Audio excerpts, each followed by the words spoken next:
Bienvenue dans l'envers de la bouffe, la série où on regarde ce qu'on nous sert avant de l'avaler. Aujourd'hui, on parle d'un aliment qu'on croit tous connaître, l'œuf. Simple, basique, familier, sauf que ce qu'on imagine quand on pense poule plus œuf n'a rien à voir avec la réalité de la filière industrielle. Dans cette vidéo, on va suivre un œuf de supermarché, de sa création jusqu'à sa mise en boîte. Et je dis bien création, parce que oui, l'œuf de poule pondeuse n'est pas pondu par des poules élevées par des éleveurs. Il est le produit final d'une chaîne en plusieurs morceaux où personne n'élève réellement quoi que ce soit. Premier mythe, les poules pondeuses du commerce ne sont pas des races comme on les imagine. Gauloises, Marans, Sussex, etc. Ce sont des souches industrielles dites hybrides, créées par des firmes génétiques privées comme Novogène en France, Hendrix Genetics aux Pays-Bas, Lohmann en Allemagne. Ces souches ne sont pas reproductibles à l'identique par l'éleveur. Elles viennent de croisements complexes, optimisés pour un seul objectif, produire beaucoup d'œufs très vite en consommant le moins de nourriture possible. On appelle ça des souches et non des races, car comme pour les semences potagères F1, elles sont issues de croisements non fixés génétiquement. Ce ne sont pas des animaux stériles, mais impossibles à reproduire sur la ferme, car pour obtenir la même poule, il faudrait refaire le croisement d'origine, et ces croisements sont brevetés. C'est des secrets bien gardés par les firmes qui les ont créés. De toute façon, pour pouvoir reproduire les souches en question, il faudrait des coqs, et comme chacun sait, dans les élevages de poules pondeuses en France, il n'y a pas de mâle, et de toute façon dans les lignées de pondeuses, comme on va le voir un peu plus loin dans la vidéo, il n'y a pas de coq. Même les Sussex, issus de ces élevages, ne sont pas des Sussex.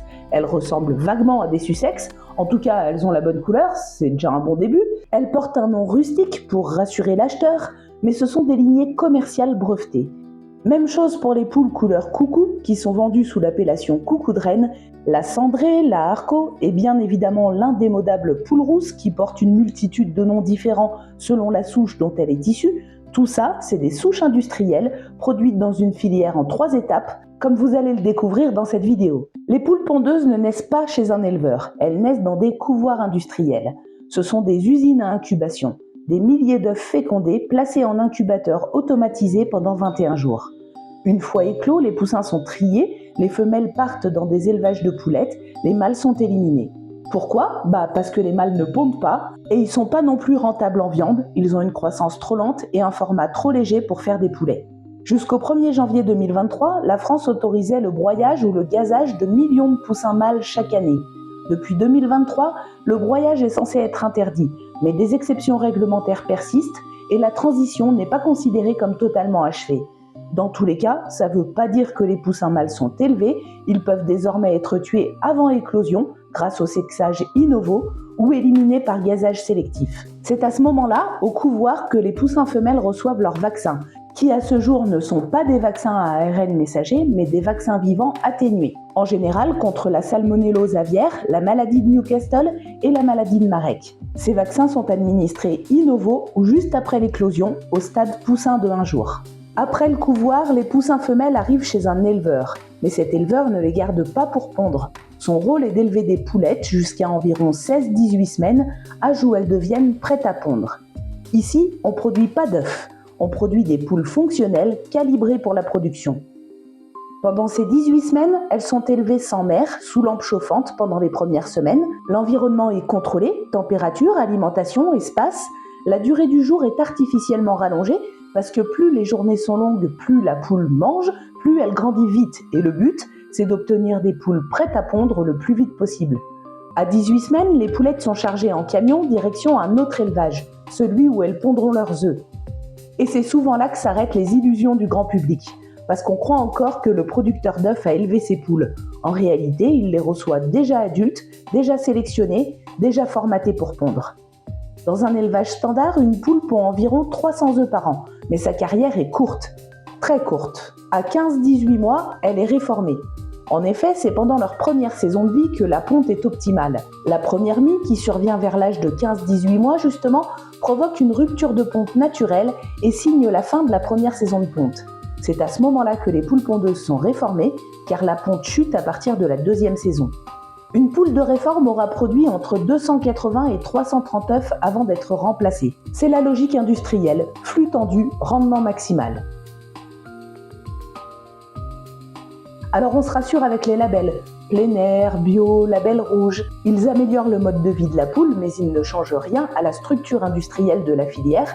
Même génétique sélectionnée, même passage obligatoire par couvoir et sexage, même abattage des mâles, même réforme précoce à 15-18 mois, même séparation en 3 métiers, reproduction, poulette, ponte.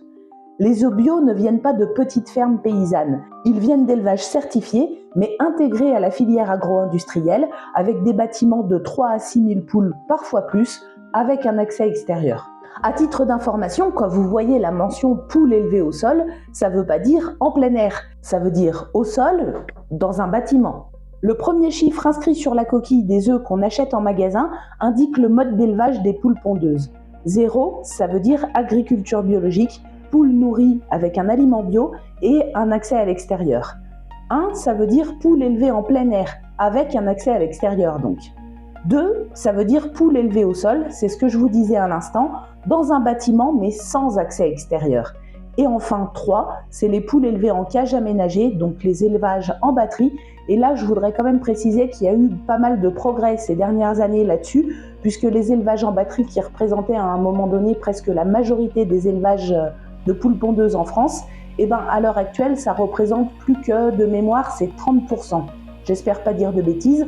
En tout cas, aujourd'hui, la majorité, c'est les élevages dits au sol, donc en bâtiment, mais sans accès à l'extérieur. Une fois la ponte moins rentable, la poule est réformée. Elle finit en bouillon, plat préparé, nourriture animale ou farine animale, export à bas prix vers le Maghreb ou l'Afrique de l'Ouest par exemple, et plus rarement en adoption auprès des particuliers. Autrement dit, une poule pondeuse ne meurt pas de vieillesse, elle est remplacée dès que son efficacité baisse. Mais pourquoi l'efficacité baisse-t-elle ? Eh bien tout simplement parce que la ponte est forcée. On joue sur la durée d'éclairage pour rallonger artificiellement la durée du jour et tromper l'organisme des poules. De cette façon, il n'y a pas de rupture de ponte hivernale lorsque les jours sont les plus courts, ce qui est pourtant un phénomène naturel permettant notamment le repos de leur organisme. Poussée à outrance, sans période de repos, la chute de ponte est inévitable dès la 2e année, ce qui est nettement moins visible dans les élevages amateurs en plein air, avec une photopériode naturelle et un mode de vie sain respectant les mécanismes biologiques des poules. À aucun moment dans cette chaîne on ne ment officiellement, mais tout est fait pour que le consommateur ne voit que la dernière étape, l'éleveur de ponte, ses œufs frais, ses poules bien traitées, ou pas, selon le mode d'élevage. La filière est découpée en 3 morceaux et c'est précisément ce découpage qui rend tout invisible. La plupart des éleveurs de ponte sont convaincus de bien faire, et beaucoup le font sincèrement. C'est pas eux qui gèrent les poussins mâles éliminés en amont, ni les salles de sélection génétique, ils sont le dernier maillon, pas les maîtres de la chaîne. Ce découpage de la filière est également à l'origine de nombreux mouvements d'animaux. Poussins, poulettes prêtes à pondre, poules de réforme. Comment croyez-vous que les maladies aviaires se transmettent ? Ah bah oui, c'est vrai, je suis bête. C'est les oiseaux migrateurs qui les transmettent. Bref, évidemment, c'est pas à cause des camions remplis de volailles qui sillonnent le pays à longueur d'année.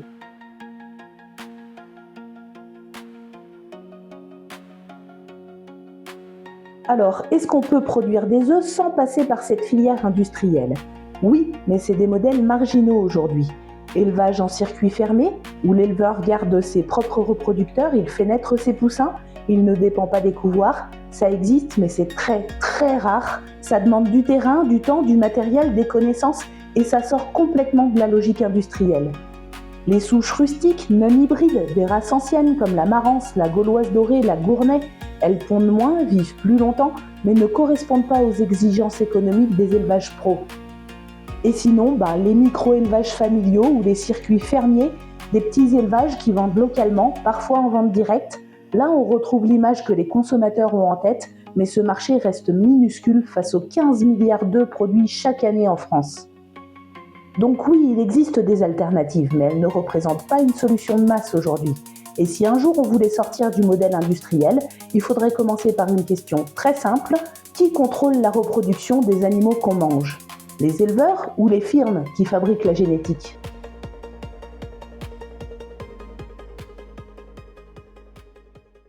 Ce que je vous ai montré dans cette vidéo, c'est pas un scandale caché. C'est simplement la réalité habituelle de la production alimentaire moderne. Fragmentée, optimisée, opaque. On peut s'en accommoder, on peut la remettre en question, mais au moins savoir ce qu'on mange et d'où ça vient, c'est déjà un début. Si cette vidéo vous a aidé à y voir plus clair, pensez à le faire savoir. Un pouce bleu, un commentaire et surtout partagez-la. C'est comme ça que ce genre de contenu sort un peu de la bulle habituelle de YouTube. Et si vous voulez suivre la suite de cette série L'envers de la bouffe, abonnez-vous, activez la cloche ou au moins gardez le lien de la playlist sous la main. Et petite nouveauté, si vous êtes sur mobile, vous pouvez maintenant booster la vidéo pendant les 7 premiers jours pour l'aider à être mise en avant. C'est gratuit et ça aide vraiment à ce que YouTube considère ce sujet comme important. On se retrouve dans le prochain épisode. À la prochaine et n'oubliez pas, l'important c'est pas ce qu'il y a dans l'assiette mais ce qu'il y a en dessous.